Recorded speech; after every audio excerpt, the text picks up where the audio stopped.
दूरदर्शन के कार्यक्रम साहित्य सृजन में आप सभी का स्वागत है। मैं हूं आपके साथ प्रिया। कार्यक्रम में आज हम बात करने वाले हैं, विषय आपको बता देते हैं, समकालीन साहित्य और नवीन विमर्श। और जिनसे हम चर्चा करेंगे उनके बारे में थोड़ा सा जिक्र करेंगे। दरअसल 3 मई रतलाम के आलोट में जीवनलाल जी के यहाँ जन्म हुआ विकास का, और विद्यार्थी जीवन में उन्होंने चुना विज्ञान को, लेकिन साहित्य ने उन्हें चुन लिया और कुछ इस कदर चुना कि वरिष्ठ साहित्यकारों में वे शामिल होते चले गए।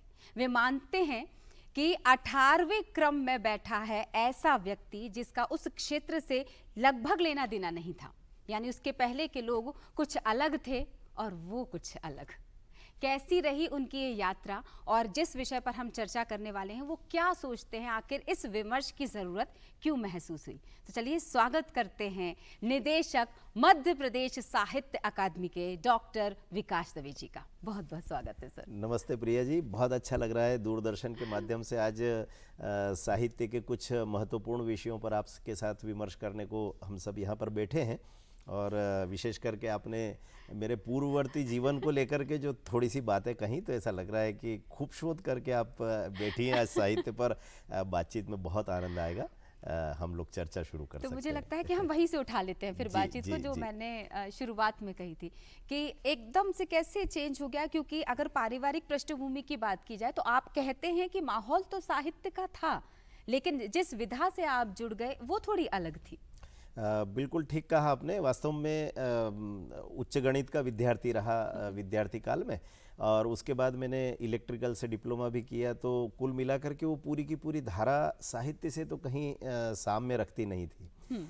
लेकिन जैसा आपने वाक्य प्रयोग किया कि साहित्य ने मुझे चुन लिया, मैंने विज्ञान को चुना था और साहित्य ने मुझे चुन लिया, तो स्वाभाविक रूप से जीवन की दिशा बदलती चली गई। और आपने जैसा कहा कि उसमें सबसे महत्वपूर्ण बात तो ये रही कि बाल्यकाल से मुझे स्वाध्याय की वृत्ति पैदा करने के लिए पिताजी ने प्रेरित किया। घर में माताजी भी स्वाभाविक रूप से बहुत पढ़ती रहती थी, आज भी वे खूब पढ़ती हैं 77 वर्ष की अवस्था में, और मुझे भी प्रेरित करती रहती है। तो धीरे धीरे धीरे साहित्य की ओर लगातार रुझान बढ़ता चला गया, और मेरी स्वाध्याय की जो वृत्ति बाल्यकाल से बनी थी वो सचमुच मुझे साहित्य के क्षेत्र में लेकर के आई। मैं जुड़ा तो शिक्षण के क्षेत्र से था, छोटे बच्चों को पढ़ाने के लिए मैंने जाना प्रारंभ किया था, लेकिन योग ऐसा बना कि पत्रकारिता के क्षेत्र में पदार्पण हुआ, और बाल पत्रकारिता में मेरे जीवन के 30 वर्ष निकल गए। ये 3 दशक इतने आनंद के विषय हैं मेरे लिए कि मुझे लगता है कि मुझे बहुत ऊर्जा देने वाले रहे। और इसलिए स्वाभाविक रूप से बच्चों की पत्रकारिता, फिर बच्चों का साहित्य, उसके बाद बाल साहित्य पर शोध का काम, और ये सब क्रम चलते चलते अब तो ऐसा लगता है कि शायद साहित्य के बगैर जीना भी मुश्किल है। मैं अब पूरी तरीके से साहित्य का होकर के रह गया हूँ। बिल्कुल, मतलब जीवन जी के पुत्र देव पुत्र को ऐसे निकालते चले गए, इतना प्रगाढ़ हो गया उससे रिश्ता। जहाँ तक मैं गलत नहीं हूँ तो मध्य प्रदेश की पहली ऐसी पत्रिका है जो भारत के इतिहास में गिनी जाती है इस तरह। बिल्कुल, यानी इसलिए भी इसको मानना चाहिए, इतिहास बनाने का काम देवपुत्र पत्रिका ने किया, क्योंकि प्रसार संख्या का विश्व कीर्तिमान स्थापित किया पत्रिका ने। हम कल्पना कर सकते हैं आज के युग में 1000-2000 सर्कुलेशन के लिए जब पत्रिकाएं तरस रही हैं, तब 3,71,000 प्रतिमाह उस पत्रिका की प्रसार संख्या का होना। और मुझे ऐसा लगता है कि देवपुत्र के साथ जुड़ना ये मेरे जीवन की सबसे बड़ी उपलब्धि है। मुझे जो आकार दिया है वो देवपुत्र ने दिया है। देवपुत्र ने मुझे साहित्य के क्षेत्र में स्थापित किया है, पत्रकारिता के क्षेत्र में स्थापित किया है। एक संपादक के रूप में भी यदि आज मुझे कोई भारत में लोग जानते हैं तो ये पूरा का पूरा श्रेय मैं देवपुत्र को भी देता हूँ, और उसके संपादक जो मेरे पूर्ववर्ती मेरे आचार्य भी रहे, कहना चाहिए मेरे गुरु हैं पत्रकारिता के, श्रद्धेय कृष्ण कुमार जी अष्ठाना को जरूर मैं श्रद्धा के साथ इस समय स्मरण करना चाहूँगा। क्या बात है। क्योंकि जो हमारा विषय उसमें समकालीन साहित्य और नवीन विमर्श हम करने वाले हैं, लेकिन उसके पहले एक सवाल और पूछ ही लेती हूँ। बाल पत्रकारिता के क्षेत्र में आपने लंबा काम किया और उसी से मुझे ऐसा लगता है आप खुद भी जुड़ाव महसूस करते हैं सबसे पहले जो ऐसा है, तो उसका आधा शब्द ले लेती हूँ, नवीन विमर्श। तो जब बच्चों की मैगजीन में लगातार कई सालों तक लिखते चले जाना, जब अनुभव बहुत सारे मिलते चले जाते हैं, दिन बीतते चले जाते हैं, पीढ़ियां भी बदल जाती हैं, ये कहा जाए पाठक बदल जाता है, वही बच्चा जो पहले देवपुत्र पढ़ रहा था अब वो बड़ा हो चुका है, फिर अब नई पीढ़ी, अब नया बच्चा, एक नई श्रेणी आएगी, उस श्रृंखला में जुड़ती चली जाएगी। निश्चय। हर बार नया सोचना उसको प्रथम बनाए रखना, उसको पठनीय बनाए रखना बहुत बड़ी चुनौती होगी सर। तो क्या बच्चे की मैगजीन, जो मैंने सुना है आप ही के कई साक्षात्कारों में, कि उस मैगजीन को निकालने के लिए दरअसल सोच भी उतनी ही होनी चाहिए, हमारी उम्र बढ़ रही है तो क्या बिल्कुल होगा? ठीक बात है। और सबसे बड़ी बात तो यह है कि सबसे बड़ी चुनौती बाल पत्रकारिता के क्षेत्र में उस पत्रिका के संपादकों के लिए ये होती है कि आपको अपनी उम्र को बढ़ने नहीं देना है। मैं कई बार सोशल माध्यमों पर जब जाता हूं तो वहां पर मैं एक बात कहता हूं कि मैं एक बड़ी सी पत्रिका का छोटा सा संपादक हूं और बच्चों के बीच रहता हूं, इसलिए मेरा बचपना अभी भी कायम है। इस बचपने को मरने नहीं देना है। दरअसल आप बच्चों के लिए जब काम करते हैं, विशेष करके बाल साहित्यकारों के लिए भी ये बात मायने रखती है, मनोवैज्ञानिक रूप से भी। आपने जैसा कहा ना कि समाज जीवन में पीढ़ियां लगभग 5 वर्ष में बदल जाती है। परिवार जीवन में हम देखते हैं कि परिवारों में दादाजी के बाद पुत्र आने में 25 वर्ष लगते हैं और पुत्र के बाद पोते को आने में 25 वर्ष लगते हैं। ये जो 15-15, 20-20 वर्ष का जो अंतराल होता है, समाज जीवन में इतना बड़ा अंतराल नहीं होता। यहाँ पर पीढ़ियां बड़ी तेजी से बदलती है। 5 वर्ष में नई पीढ़ी आ जाती है और हर नई पीढ़ी अपने साथ कुछ नवीनता लेकर के आती है, जिस शब्द का प्रयोग आपने किया। और ये पीढ़ी विशेष करके इन दिनों जो अपडेट हो रही है वो तो तकनीकी की दृष्टि से हो रही है। तो इस इंटरनेट सेवी पीढ़ी, गूगल सेवी पीढ़ी के लिए हमारी जैसे पुरानी पीढ़ी के पत्रकारों को, संपादकों को बहुत तेजी से बदलना पड़ता है। उन बच्चों की क्षुधा को अगर शांत करना है, उनकी भूख क्या है उसको समझना सबसे बड़ी बात। तो इसलिए मैं कई बार कहता हूं कि बाल पत्रिका के संपादक को केवल संपादक होने से काम नहीं चलेगा, पत्रकार होने से काम नहीं चलेगा। उसे माता पिता, अभिभावक, बड़ा भाई, छोटी बहन हर रूप में प्रकट होना पड़ता है, तब जाकर के एक अच्छी पत्रिका संपादित की जा सकती है। तो इस बदलती हुई पीढ़ी की प्यास को शांत करने के लिए आपको उसके स्वाद भी बदलना पड़ते हैं। जैसे इन दिनों हम देखते हैं ना कि आजकल बच्चों को माताएं घर में वो भोजन नहीं करता है तो उसको स्वाद बदल बदल करके, डिश बदल बदल करके परोसना पड़ता है। तो यही काम हमको बाल पत्रकारिता के क्षेत्र में भी करना पड़ता है। तो ये बड़ी चुनौती तो है और उसका सामना हम करते रहते हैं लगातार। इन दिनों ज़रूर मुझे बड़ा खेद भी होता है कि मैं बच्चों की उस दुनिया से थोड़ा दूर हूँ, बड़ों के साहित्य की दुनिया में प्रवेश हो गया।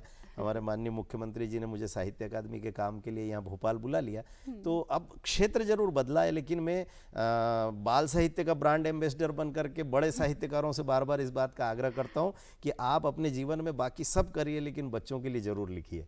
और मुझे लगता है कि मेरे इस आग्रह को मान करके बड़ों के साहित्य के क्षेत्र के कई लोगों ने बाल साहित्य में भी लिखना प्रारंभ किया है। तो मुझे लगता है ये प्रसाद है उन सब साहित्यकारों का हमारे लिए। आपने जिक्र किया ही साहित्य अकादमी का, और मैंने भी जिक्र किया ही था 18वें क्रम में जब आप आए, तो क्या सोच के आपने ये बात कही थी? वास्तव में उस समय तो सच कहूँ तो हीनता बोध से मैं सामान्यतः ग्रस्त नहीं रहता, आत्मविश्वास मेरा बहुत प्रबल है। लेकिन जब यहाँ आकर के मैंने अपने कार्यालय में एक सूची टंगी हुई देखी तो उसमें देखा कि 13-14 लोग तो IAS अधिकारी रहे हैं। फिर जिन लोगों को विश्वविद्यालयों में कुलगुरु के स्तर पर होना चाहिए, कुलपति होना चाहिए, इस स्तर के 3-4 पूर्ववर्ती मेरे रहे। तो मुझे लगा कि मेरे जैसे बच्चे पर कैसे विश्वास कर लिया नेतृत्व ने कि ये साहित्य अकादमी जैसे बड़े उपक्रम को संभाल पाएगा। और मुझे ये कहते हुए बिल्कुल संकोच नहीं कि मध्य प्रदेश की साहित्य अकादमी बहुत यशस्वी साहित्य अकादमी रही है भारत की। इन्हें हम सब के लिए शायद ये आश्चर्यजनक विषय हो सकता है, जानकारी नहीं हो सकती है कि मध्य प्रदेश का निर्माण 1956 में हुआ और हमारी साहित्य अकादमी 1954 में बनी, उससे भी 2 वर्ष पहले। तो सीपी एंड ब्रार का जो युग था तब इस साहित्य अकादमी का निर्माण हुआ और इससे सम्मान प्राप्त करना, इससे पुस्तकों का छपना, ये पूरे देश के साहित्यकारों के लिए एक प्रकार से प्रतिष्ठा का सूचक होता था। तो मुझे लगा कि मुझे भी न्याय करना पड़ेगा।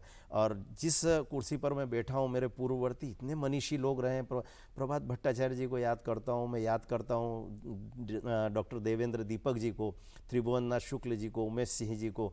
तो मुझे लगता है कि इतने बड़े बड़े मनीषियों ने जिस कुर्सी को पवित्र किया है, उस कुर्सी पर मेरे जैसे बच्चे को बैठना है। तो फिर मुझे, चूँकि बाल साहित्य का विद्यार्थी हूँ, तो एक किस्सा याद आया कि जो वेताल पच्चीसी की कहानी, उसमें विक्रमादित्य का सिंहासन टीले के नीचे गड़ा हुआ था और एक गडरिया बालक उस मिट्टी से ढके हुए टीले पर जब बैठता था तो न्याय करता था। तो मैंने कहा, जब गडरिया बालक केवल इसलिए न्याय कर पाया क्योंकि मिट्टी के टीले के नीचे विक्रमादित्य का सिंहासन दबा है, तो मुझे लगा इतने अच्छे मनीषियों ने इस पर काम किया है तो मैं भी उनके रास्ते पर चल करके कुछ अच्छा कर पाऊंगा। और ईश्वर की कृपा रही कि ये 3 वर्ष का कार्यकाल सौभाग्य से हम लोग जब आज बैठे हैं तो मैं ये कहते हुए बिल्कुल संकोच नहीं कि 26 अगस्त को मेरा 3 वर्ष का कार्यकाल पूरा हो रहा है मनोनयन का। आगे ईश्वर ने जैसी व्यवस्था बनाई, लेकिन इन 3 वर्ष के कार्यकाल से मैं अपने आप को भी संतुष्ट पाता हूँ, और संतुष्ट इसलिए भी पाता हूँ कि संपूर्ण साहित्य जगत आनंदित है। एक स्पंदन सा महसूस कर रहे हैं हम साहित्य क्षेत्र में, और सब लोगों का जिस तरीके से आशीर्वाद और स्नेह मिला है, तो मुझे लगता है कि हम लोग न्याय कर पाए हैं काम के साथ। बहुत सारी नई पहल की है आपने, इस कम वक्त में भी नए लेखकों को जगह दे दी, नए अवार्ड, अगर मैं पुरस्कारों या सम्मान की बात करूं, हाल ही में जो पुरस्कार, जो अवार्ड सेरेमनी हुई थी, उसका भी हम जिक्र कर लेते हैं। 121 लोग, अगर मैं गलत नहीं हूं तो एक साथ एक मंच पर सम्मानित किए गए थे, और ये तक कहा था, अखबारों की सुर्खियां बन चुकी थी कि अगर इसे रिकॉर्ड के स्तर पर देखा जाता तो ऐसा अवार्ड जो रिकॉर्ड घोषित कर देता। बिल्कुल ठीक बात है। वास्तव में हम लोग थोड़ा सा चूके, और बाद में हमारी माननीय संस्कृति मंत्री उषा ठाकुर जी ने भी अपने उद्बोधन में इस बात का उल्लेख किया कि अगर हम पहले इन दिनों Guinness book of world record या Limca book of world record वगैरह जो होते हैं, उनको यदि सूचित करते तो 121 अलंकरण, और सचमुच आशुतोष राणा जी ने भी इस बात को अनुभव किया, उनको भी उपन्यास का एक सम्मान उसमें प्राप्त हुआ था अखिल भारतीय, तो वे भी थे, और सब लोगों ने इस बात को अनुभव किया उस सभागार में। एक तो वैसे ही हम लोग देखते हैं ना कि साहित्य के जो आयोजन होते हैं भौतिक रूप से, जो सभागृह में होते हैं, वे उपस्थिति को लेकर बड़े अभिशप्त माने जाते हैं कि अच्छी उपस्थिति नहीं होती, लेकिन उस रविंद्र भवन के उस सभागार को लंबे समय के बाद हम सब लोगों ने देखा कि नीचे से लेकर ऊपर बालकनी तक पूरा खचाखच भरा है, लोग खड़े रह करके उस कार्यक्रम को देख रहे हैं, तो हम लोग आनंदित थे ही। और उस कार्यक्रम का जो समय प्रबंधन था, व्यवस्था प्रबंधन था, उसको लेकर के निश्चित तौर पर हमारी पूरी टोली ने बहुत अच्छी तैयारियां की थी। लगातार हम 15 दिन से उस पर काम कर रहे थे, और अंततः वह कार्यक्रम जब संपन्न हुआ तो वहाँ पर मैं उनको जानता भी नहीं था, संभवतः को मिश्र जी थे, वो प्रबंधन के गुरु माने जाते हैं, तो शायद प्रत्युष जी थे, नाम बताया था, तो उन्होंने कहा कि इस कार्यक्रम को मैं प्रबंधन की केस हिस्ट्री के रूप में देखता हूँ। यानी जिस ढंग से आपने इतने सारे अलंकरणों को जिस मैकेनाइज्ड ढंग से और समय जो तय था उससे आधा घंटा पहले संपन्न कर लिया, ये अपने आप में एक बड़ा, तो ये साहित्य और प्रबंधन का मिला जुला स्वरूप था, और उस कार्यक्रम का यश जो है वो पूरे देश भर में सुनाई दे रहा है, और ये इसका पूरा श्रेय मैं अपनी टोली को देता हूँ। अब साहित्यकारों की बात करेंगे, जैसा कि हम समकालीन साहित्य की बात करने वाले हैं, आपने ऐसे ऐसे लेखकों को, मैंने पहले ही बताया कि मौका दिया है। अगर हम समकालीन की बात करें, नई पीढ़ी, ऐसा सुनने में आया, देखने में आया कि नए विषयों, पुराने विषयों को चुन रही, माफ कीजिएगा, तो क्या सवाल इसके साथ एक और जुड़ जाता है, तो क्या पुरानी पीढ़ी भी नए विषयों को चुनेगी? तो दोनों में ही मुझे ऐसा लगता है कि दोनों पूरक ही होंगे क्या? निश्चित बात है, जैसे हम लोगों ने समाज जीवन में पीढ़ियों के परिवर्तन की बात की, साहित्य क्षेत्र भी उससे अछूता नहीं है। अंततः मनुष्य और मनुष्य के मनोविज्ञान से ये सारी निर्मितियाँ होती है, तो साहित्य क्षेत्र भी इससे अछूता नहीं है। और आपने प्रश्न बड़ा सुंदर किया, मैं विशेष रूप से धन्यवाद देता हूँ, क्योंकि ये दोनों परिवर्तन हम लोग अपनी आंखों से देख रहे हैं। मैं संभवतः पुरानी पीढ़ी का प्रतिनिधि आप मान सकती हैं 55 पार होने के कारण, और आप नई पीढ़ी की प्रतिनिधि हैं, तो हम लोग देख रहे हैं कि नई पीढ़ी में अमीश त्रिपाठी इस समय लिख रहे हैं। अमीश त्रिपाठी और देवदत्त पटनायक जैसे दो रचनाकारों को अगर हम सामने रखें, तो देवदत्त जी आयु की दृष्टि से, अवस्था की दृष्टि से थोड़े सीनियर हैं, तो ये हमारे अमीश त्रिपाठी थोड़े नए हैं, लेकिन दोनों के दोनों पौराणिक आख्यानों को सामने रख करके लेखन कर रहे हैं। शिव महापुराण पर उनके 3 ग्रंथ आए, और तीनों के तीनों इतने यशस्वी हुए कि इंटरनेट की दुनिया ने उनको बेस्ट सेलर घोषित किया। इसी ढंग से इतिहास बोध भी नई पीढ़ी का अद्भुत है।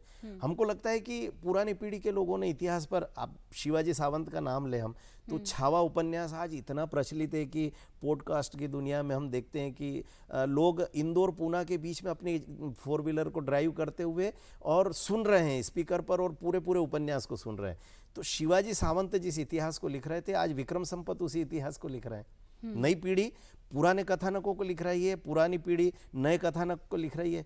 मैं अभी इस समय साहित्य क्षेत्र के कई मनीषियों को जानता हूं जो विज्ञान गल्प कथाओं का लेखन कर रहे हैं, अब ये विज्ञान फिक्शन जो लिखे जा रहा है इस समय, आप सोचिए कि चंद्रयान, अभी पिछले दिनों एक गर्वानुभूति हम सब लोगों ने की, हमारे देश ने एक बड़ा अच्छा उपलब्धि को हासिल किया। अब इन सब विषयों पर भी पुरानी पीढ़ी के लोग भी लिख रहे हैं, कुछ उपन्यास लिखे जा रहे हैं, कुछ कहानियां लिखी जा रही हैं, लघु कथाएं भी लिखी जा रही है, कविताएं लिखी जा रही है। तो ये सब क्रम लगातार चल रहा है। पुरानी पीढ़ी नए विषयों पर लिख रही है और नई पीढ़ी पुराने विषयों पर लिख रही है। विक्रम संपत का नाम मैंने इसीलिए लिया कि सावरकर जी पर उनके जो 3 ग्रंथ आए, ये वास्तव में निकटवर्ती इतिहास था, लेकिन वो पुस्तकें भी बहुत यशस्वी हुई और नई पीढ़ी उसको पढ़ रही है।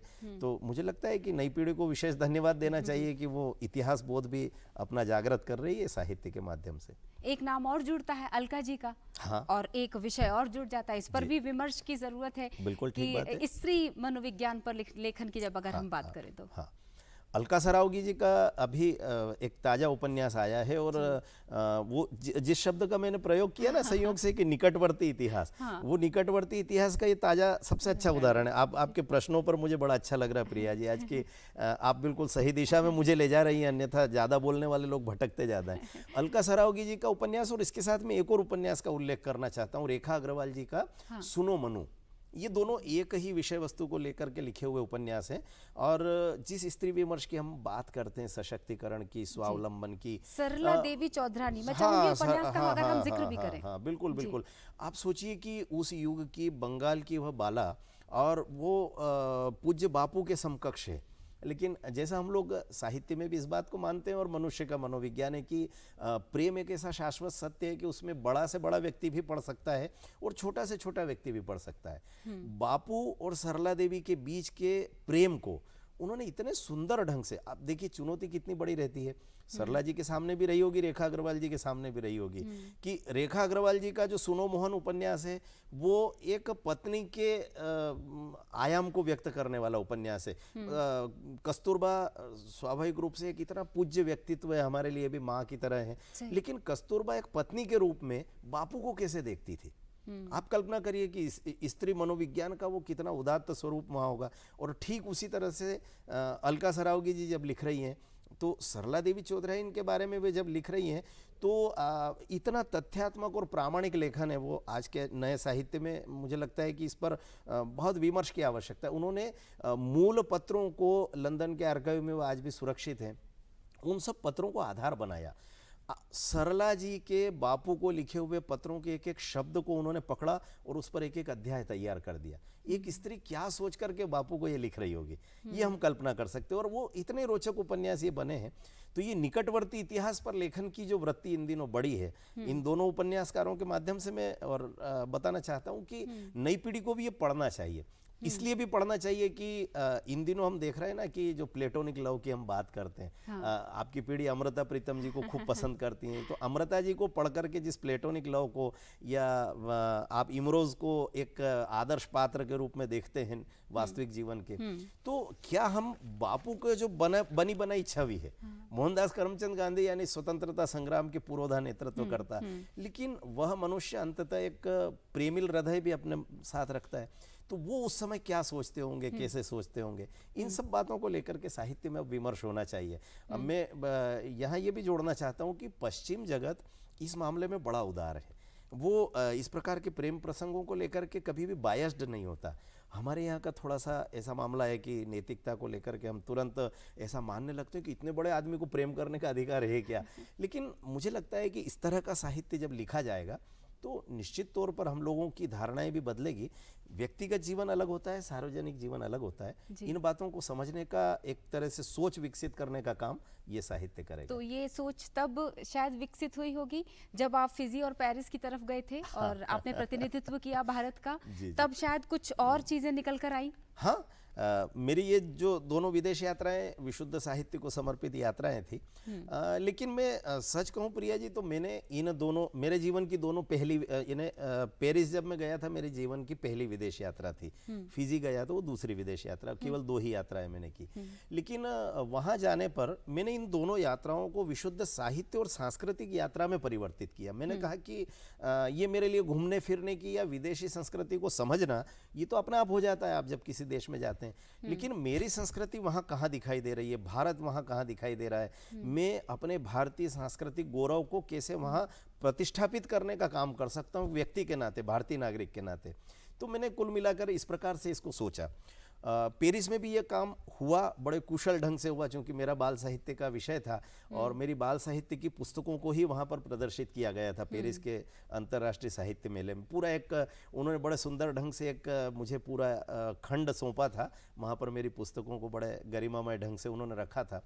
मैंने अपनी बातचीत में जब उन लोगों को बताया कि हमारे यहाँ पर बाल साहित्य की परंपरा कितनी पुरानी है, उन लोगों के लिए आश्चर्य का विषय था। हम सब जानते हैं कि पेरिस या फ्रांस जो है वो ज्ञान परंपरा का बड़ा पूजक है, और उनको जब मैंने बताया कि भारतीय ज्ञान परंपरा इतनी पुरानी है, यहाँ पर सिंहासन बत्तीसी हुए, यहाँ पर पंचतंत्र हुए, यहाँ पर हितोपदेश हुए, लोक कथाओं को हमने हमारे समाज जीवन में बिखरे हुए देखा है मोतियों की तरह। उन लोगों के लिए बड़ा आश्चर्य था, उनको लगा कि हमारे यहाँ तो ये सब सायास करना पड़ता है और आपके यहाँ अनायास हो रहा है। तो उस गौरवशाली परंपरा के प्रति उनके मन में श्रद्धा भाव का जागरण हुआ। दूसरा, फिजी जब मैं पहुंचा तो निश्चित तौर पर वहाँ पर हम लोगों को पता लगा था कि एक लघु भारत वहाँ पर सड़कों पर विचरता है। इन्हें मैं एक छोटा सा उदाहरण दूं तो आपको आश्चर्य लगेगा कि वहाँ पर दो प्रकार के हैं, एक तो मूल जनजातियों के लोग हैं जो फिजी के ही रहने वाले हैं, और दूसरे जो गिरमिटिया के रूप में, मजदूर के रूप में भारत से गए हुए लोग थे, बिहार भोजपुर क्षेत्र के वो लोग थे, भोजपुरी बोलने वाले लोग थे। आप कल्पना करिए आज के आधुनिक युग में 19 साढ़े 19 घंटे की हवाई यात्रा करके हम लोग फिजी पे बिल्कुल उस ग्लोब के उस छोर पर पहुँचे थे, और वहाँ पर मूल जनजाति की एक व्यक्ति जिसके घुंघराले बाल है, परंपरागत वेश है, मैंने जाकर के पूछा कि ये जो शेरेटन होटल के लिए हमको पहुँचना है, तो वो कहते हैं इतई से जाके उधर बाएं मुड़ जाओ, आप पहुँच जाएंगे।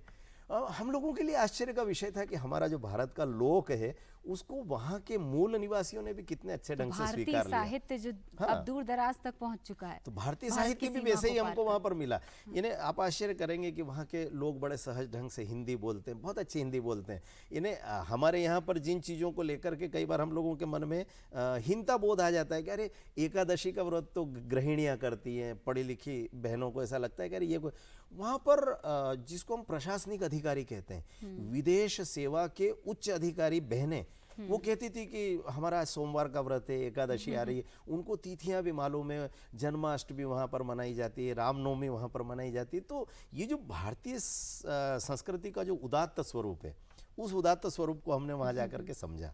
तो ये हमारे लिए एक बड़ा अच्छा विषय था। अंतिम पड़ाव में अगर मैं इस विषय पर आपकी प्रतिक्रिया लेना चाहूँ, शायद सुझाव के तौर पर भी हो सकती है वो, कि समकालीन साहित्य और नवीन विमर्श।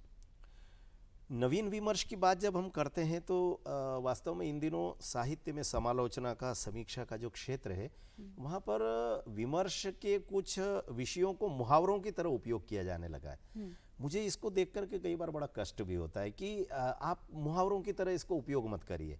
जैसे स्त्री विमर्श की जब हम बात करते हैं, स्त्री सशक्तिकरण और स्त्री स्वावलंबन, मैं कई बार कहता हूं कि भारत के संदर्भ में इन विमर्शों की आवश्यकता है क्या। सबसे पहला प्रश्न तो ये है, झांसी की रानी का देश है, देवी अहिल्याबाई का देश है। हमारे यहाँ पर हजारों साल पहले वेदों की ऋचाओं को लिखने वाली लोपामुद्रा, मांडवी, आप कल्पना कर सकते हैं जो वैदिक ऋषि का कन्याएं जो हैं वो वेदों की ऋचाएं लिख रही है। उस देश में स्त्री स्वावलंबन, स्त्री विमर्श की बात करते हैं। शंकराचार्य और मंडन मिश्र के बीच में जब शास्त्रार्थ हो रहा है तो उसमें जज की कुर्सी पर निर्णय के लिए किसको बैठाया गया है, तो मंडन मिश्र की पत्नी को कहा गया कि आप बैठिए। वो निर्णय कर रही है दुनिया के सबसे बड़े शास्त्रार्थ का। उस देश में हम कह रहे हैं कि स्त्री को सशक्त, हमारे यहाँ की बहनें बहुत सशक्त है। देवी अहिल्याबाई के समय ये मुहावरा नहीं चलता था, तब भी स्त्री सशक्त थी। तो मुझे लगता है कि ये जो विमर्श है, इन विमर्शों में दलित विमर्श के नाम पे समाज को विभाजित करने का काम बंद होना चाहिए, समरसता विमर्श होना चाहिए, ऐसी सारी बातें। तो नवीन विमर्शों की तलाश में साहित्य जगत को निकलना पड़ेगा, और विशेष करके इसमें परिवार विमर्श अगर हम प्रारंभ करेंगे साहित्य में, तो आप देखेंगे कि स्त्री विमर्श में जिस सशक्तिकरण, स्वावलंबन की बात करते हैं, वहाँ केंद्र में और धुरी में हमको स्त्री दिखाई देगी, माताएं बहनें दिखाई देगी। तो इसलिए इस नए विमर्श की तलाश में हमको निकलना चाहिए। और किसी नए विषय पर फिर विमर्श के साथ आपके साथ फिर किसी रोज मिलेंगे। फिलहाल के लिए मैं यही धन्यवाद करना चाहूंगी। निदेशक मध्य प्रदेश साहित्य अकादमी के डॉक्टर विकास दवे जी से चर्चा हो रही थी। नवीन विमर्श हम कर रहे थे, समकालीन साहित्य और नवीन विमर्श इस विषय पर। और जाने से पहले बस यही कहेंगे कि देखते रहिए साहित्य सृजन, नए विषय और अतिथि के साथ फिर मुलाकात होगी। तब तक के लिए नमस्कार। नमस्कार। बहुत बहुत धन्यवाद।